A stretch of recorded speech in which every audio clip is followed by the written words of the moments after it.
tragedy strikes Georgia. I heard screaming. The latest on the Appalachia high school shooting. Civil unrest through the southeast. We would have no other way. As AT&T workers continue their labor strike for its third week. Lost and found. This girl kept showing up. A little cat's shocking journey while they went missing. And a look into FIU's Radcliffe Art and Design Incubator. I saw a lot of need as they kick off the new semester. These stories and more coming up on Newsbreak. Hello, South Florida. I'm Alejandro Marquina. I'm Samantha Gutierrez. Today is Thursday, September 5th, 2024. Live from the Lee Caplin School of Journalism and Media in North Miami, this is Caplin News. A tragic start to a new school year. 4 people were killed at a Georgia high school in a shooting yesterday. The sheriff's office says the suspect in custody is a 14-year-old male who attends the school. CNN's Ivan Rodriguez has the latest. Out of the 4 people who were killed, 2 are students who are 14 years old and 2 are math teachers. The shooter is also 14 years old and was a student at the school. Within minutes, school resource officers encountered him and he surrendered. Authorities say he will be charged with murder as an adult. Pandemonium as a fleet of law enforcement vehicles raced toward Appalachia High School in Winder, Georgia Wednesday morning after reports of a school shooting. This video taken from a nearby neighborhood. Inside the school, 2 teachers and 2 students were fatally shot and 9 others injured. I heard screaming and everything. At first, I thought it was like someone just like playing around in the hallways. I didn't know it was real, and like I heard the sirens and everything. And like towards the end of it, like I heard screaming. Students inside the school trying to grasp what was happening as the chaos erupted, some calling for help. One mother was at work when she received a flurry of text messages from her son. School shooting. Right now. I'm scared. Please, I'm not joking.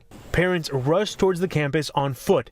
Others gridlocked in a long line of cars headed towards the school. I've walked almost 2.5 miles to get to the school. This is a parent's worst nightmare, is to hear about a shooting at their child's school. Staff and students were ushered to the football field before being reunited with their parents. Some formed a prayer circle in an attempt to comfort each other. Hate will not prevail in this county.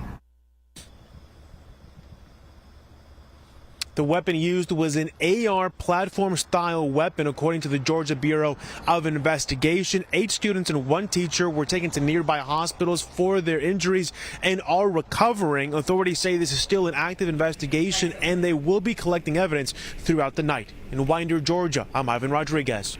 Smoke is rising this morning over a major Ukrainian city after new rounds of Russian attacks. At least 7 people died in Jesuit attacks in the city of Lviv, including a 14-year-old girl. A dozen others were injured. According to Ukraine's president, the damaged buildings included schools and medical facilities. A call for action from AT&T coming from its striking workers. At Caplin's Anthony Cruz reports it comes as negotiations with the telecommunication giant seems to have stalled. Where's my tax? On strike! Where's my rent? On strike! Where's my rent? On strike! You know, to have the company at least come and meet and bargain with us. I mean, we have to show that you know, we are strong, that we stand together, and this is something that we must do. I mean, we have no choice. You know, we would have no other way. Approximately 17,000 workers, mainly technicians of AT&T, in 9 southeast states represented by CWA District 3, went on strike on August 16th at 3 p.m., claiming that the company was negotiating their new contract in bad faith after the previous one expired August 3rd. Yeah, the thing is, we are on a ULP strike, unfair labor practice, and it's not because of we're fighting for wages or anything like that. It's just because the company is not bargaining in good faith. They're bringing people to the table that cannot make decisions. The union announced Tuesday from Atlanta, the site of ongoing talks, that they had rejected the inclusion of a federal mediator, calling it another, quote, delaying tactic. AT&T told WPKO in Kentucky that they are, quote, focused on reaching a fair and competitive agreement that benefits our hardworking employees as quickly as possible. You got to understand the technicians are the backbone of AT&T. If you can't get a technician to go out to your property, you can't get a technician to be able to do your installation, how are you provided the service? So me as a representative of AT&T, I want to be able to provide you the service, but I need my technicians to be able to do the deal. You understand? We can negotiate prices, we can negotiate the service, you can tell me what you need, but what does that mean if my technicians aren't being taken care of themselves? So, I mean, it says a lot to know that you have to have employees pretty much have to put themselves into debt to be able to have the company just realize we just want to be treated fairly. We're not asking for more, we're not asking for less, we're asking you to be fair. That was Anthony Cruz reporting. According to the Communication Workers of America, more than 17,000 workers and businesses that supported AT&T's communication network are on strike. In addition, Florida, there are picket lines in Georgia, Alabama, Kentucky, Louisiana, Mississippi, North Carolina, South Carolina, and Tennessee. The U.S. job market is cooling down with the number of available positions continue to decline. According to data from the Bureau of Labor Statistics, jobs opening fell in July for the second straight month, dropping to an estimated 7.67 million. This is the lowest number of openings since January 2021. Economists had predicted a rise to over 8 million, but demand for workers continue to wane as the labor market cools. A stray cat found in Florida is back in its home that's over 1,000 miles away. Lang Ladybug Park Farm Sanctuary found the cat wandering around the property. As Julie Salmon reports, a volunteer found the feline's original owner lived near Chicago. She just walked right in every night. She showed up at 9 o'clock. Rhonda Lang is a volunteer at Ladybug Farm Sanctuary in Odessa. For weeks, she noticed the same visitor roaming around a cage used to trap, neuter, and release feral cats. I had a trap set up on the porch and trying to get a specific cat, and in the meantime, this girl kept showing up. And going into the trap and eating, like for off and on for 6 hours every single night from 9 to 3. She noticed a cat was wearing a collar. When she trapped the cat, she scanned it for a microchip. That chip connected Lang with RRR Pets, a nonprofit organization in Chicago, Illinois. I was shocked. I'm like, well, how did she get down here in Tampa? And they said, well, let me find out. And that's when they started making phone calls and found out the path that she was on. Lang learned the cat named Marble first belonged to a lady living on a farm in Illinois. She gave Marble away as a kitten to a young man who often traveled for work. She was adopted to a young guy, and it's a racehorsing area. They traveled to different tracks and stuff, and he took her to Minnesota and then brought her down to Florida and then went back to Chicago, but left her behind with someone else to care for her. From there, it's a mystery how Marble ended up at Ladybug Farm Sanctuary in Odessa. But Lang believes the cat has likely been on its own for the past 7 months. Marble will soon be reunited with her original owner, the lady on the farm in Illinois. She was very excited. She's had her since she was a kitten. She was born on her farm, and when she grew up, she's born to a feral mom, so all the kittens were adopted out, and she was very excited to have her back, and she said, I will bring her into my home and I will keep her forever. Lang hopes this story encourages everyone to microchip their pets and make sure the address is updated. She says, sure, Marble could live as a stray, but she deserves to have a loving home. I'd rather she, got a home. She's sweet. I'd rather her go back to people that love her.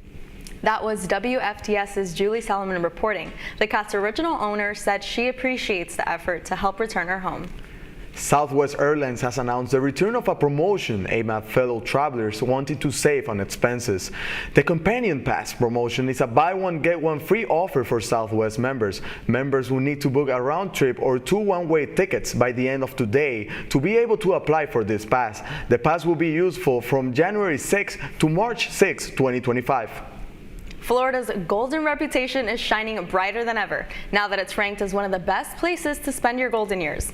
According to Wallet Hub, Florida, Minnesota, Ohio took the top spots, with Orlando named the #1 retirement city for 2024. Fort Lauderdale, Tampa, and Miami also secured spots in the top 10. Rankings were based on factors like cost of living, tax laws, quality of life, available activities, and healthcare, evaluating 182 cities across the country. The Marlins looking for a win against a division rival. That's still ahead, and so is the story.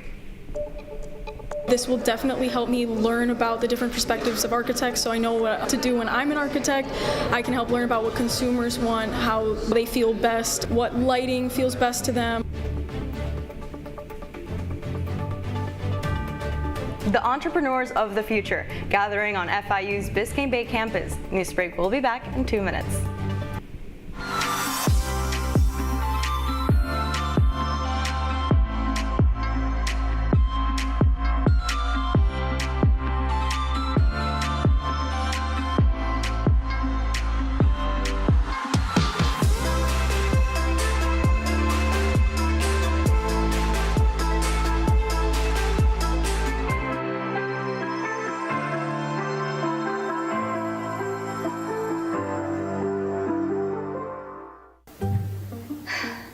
could really use a new tablet. I just don't have the money.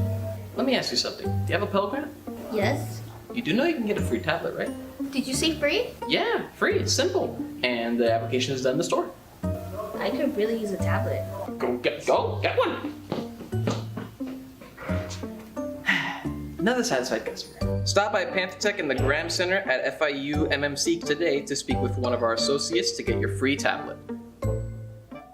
Type 2 diabetes can have a big impact on your life. But how can it be prevented? Well, the first step is knowing if you have something called prediabetes. Take the 1-minute risk test today at doihaveprediabetes.org.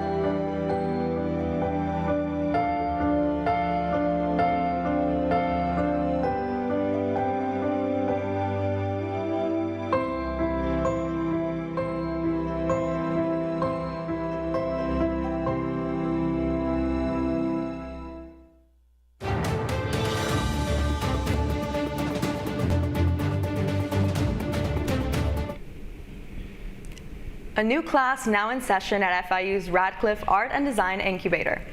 The Radcliffe starts its new season of cohorts this semester, and many fellows are excited to begin this process. Caplin News' Daniela Zulueta has more on this new semester kickoff. As the semester begins, the Radcliffe Art and Design Incubator welcomes their new group of fellows for the first time.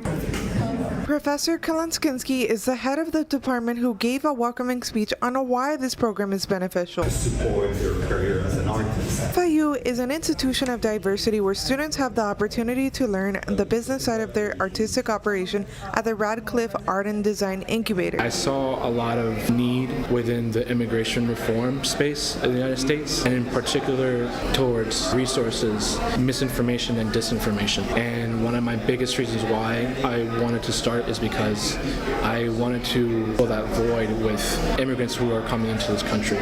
The main focus is not looking at students to be able to find employment somewhere, but to be their own employers and to create a sustainable economy in our city. This will definitely help me learn about the different perspectives of architects, so I know what to do when I'm an architect. I can help learn about what consumers want, how they feel best, what lighting feels best to them, what spatial awareness. The Radcliffe Art and Design Incubator was founded in 2017 with a grant from the Philip E. and Carol R. Radcliffe Foundation. Everybody has been so welcoming. The mentors are here to help and support all of the fellows in their journey. The Radcliffe Art and Design Incubator provides a space for their fellows to turn their ideas into profitable businesses while working with faculty. At the Biscayne Bay campus, for Caplin News, I'm Daniela Zuleta. There was some late-inning drama happening at Lone Depot Park, but the Marlins sent the fans home happy. Valente Veloso had a solid outing, not allowing a run in 6 innings. However, it was after the scoring began, sending the game to extra innings. With a runner on third, Xavier Edwards closed the door with a walk-off base hit. The final score was Washington 3, Marlins 4. The Marlins will start a 4-game series with the Philadelphia Phillies tonight at 6:40 p.m. You're watching Newsbreak, and we're coming right back.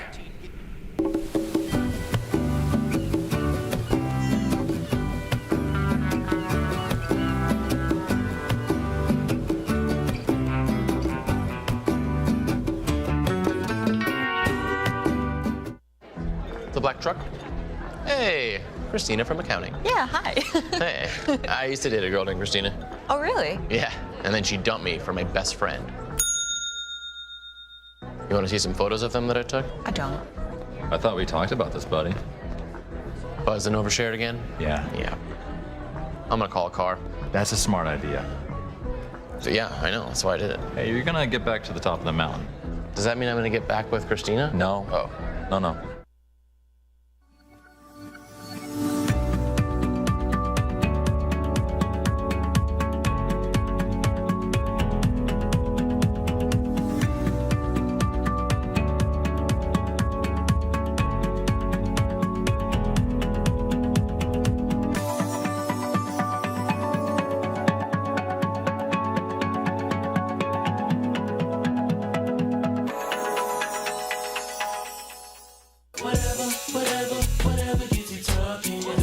lot of ways to reach out to a friend about their mental health.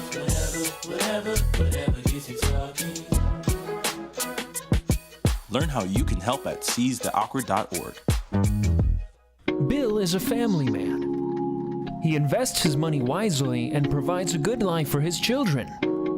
Just one problem. He often opens emails from senders he doesn't know, and his computer is not password protected. One day, Bill checked his bank account and